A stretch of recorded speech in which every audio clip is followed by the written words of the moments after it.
L'important pour moi, c'est que le matin, quand on arrive au labo, on se dise « chouette, j'arrive au labo ». Je suis chimiste de formation, ou plus précisément électrochimiste.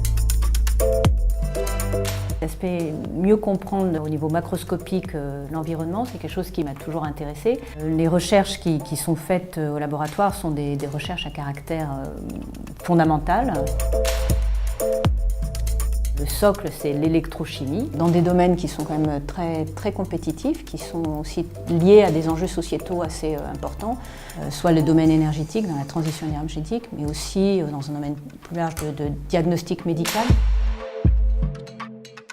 C'est constitué de 40 personnes environ, 20 permanents, chercheurs, enseignants-chercheurs et personnel de soutien à la recherche. Récemment, le nombre de doctorants et postdoctorants a particulièrement grossi. Et puis en plus, il faut ajouter beaucoup de stagiaires, tout niveau, que ce soit licence ou maîtrise.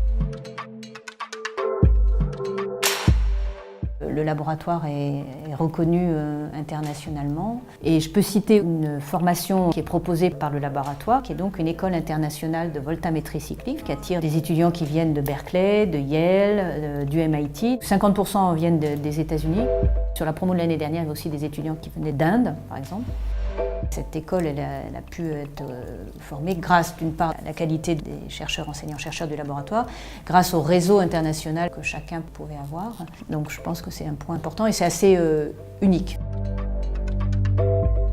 Essentiellement, c'est un rôle d'accompagnement, accompagner le dynamisme de ces équipes, accompagner en termes de moyens essentiellement. Donc en termes de moyens financiers, évidemment, puisque toutes les équipes répondent aux appels à projets qui sont proposés.